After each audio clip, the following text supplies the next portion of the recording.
The Flintstones, The Treasure of the Sierra Madrock, was released in 1994 for the Super Nintendo, developed and published by Taito.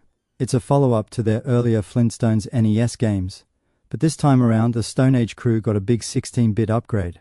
Unlike traditional platformers of the time, Sierra Madrock tries to mix things up with a unique board game-style overworld, mini-games, and story-driven levels. It's a quirky hybrid of action platforming, party game mechanics, and light puzzle solving, all dressed in a Hanna-Barbera skin. The story kicks off with an ancient legend, a hidden treasure buried somewhere in Bedrock, guarded by an old sorcerer.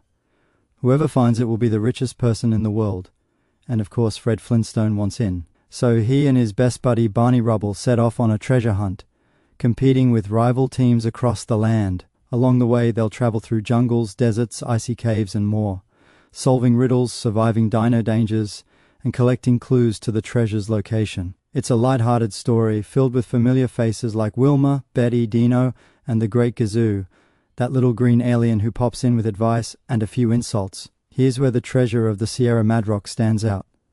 Instead of selecting levels from a traditional map screen, the game uses a board game system. Fred and Barney take turns rolling a dice, moving across the board, landing on spaces that trigger different events, kind of like Mario Party before Mario Party was a thing. Some spaces trigger full platforming levels, others are mini-games, and a few involve chance-based events, like talking to characters or winning bonus items.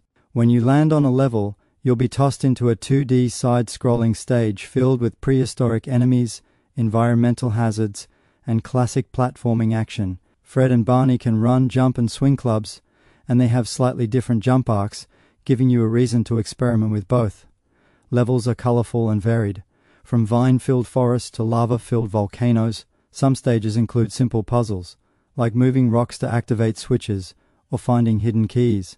Beyond the platforming, you'll also run into obstacle courses like canoe races, memory games, and rock-paper-scissors matches. These segments break up the action and keep the pacing fresh. They're not all winners, but they add variety and a party game feel that's pretty unique for a licensed Super Nintendo title. This game absolutely nails the Flintstones cartoon aesthetic. Character sprites are large, colorful, and expressive.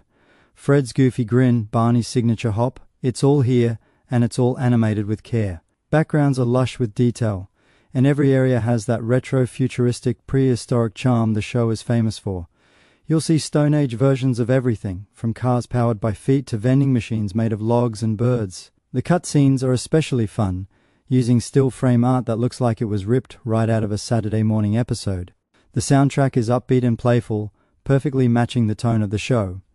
You won't hear the classic Flintstones theme outside the title screen, but the original compositions still capture that prehistoric whimsy. Each level has its own catchy tune, jungle beats, icy jingles, desert grooves, and they're all filled with cartoony percussion and xylophone flourishes. Sound effects are solid too, with satisfying smacks when swinging your club, comical bonks when enemies get hit, and even Dino's signature bark when he shows up.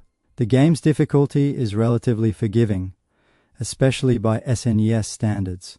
You've got multiple lives, plenty of health, and you can even continue from where you left off if you lose all your lives. A rare treat in the 16-bit era. However, the board game system means you might revisit the same levels multiple times, which can be both fun and frustrating. Progress can feel random, especially if the dice rolls don't go your way. Still, the controls are responsive, the learning curve is fair, and kids or casual players should find this one accessible without being boring. The Treasure of the Sierra Madrock isn't as well known as other SNES platformers, but it definitely stands out among licensed games. Instead of copying the Mario formula, it takes risks, blending genres and adding humor and style that reflect the Flintstones universe. Sure, it's not perfect. Some mini-games are forgettable, and the board mechanic can slow things down, but overall, it's a creative and fun entry in the SNES library, and one of the better Hanna-Barbera adaptations from that era. If you're a Flintstones fan, then this game's for you, and even if you're just into quirky 16-bit oddities, it's worth a spin.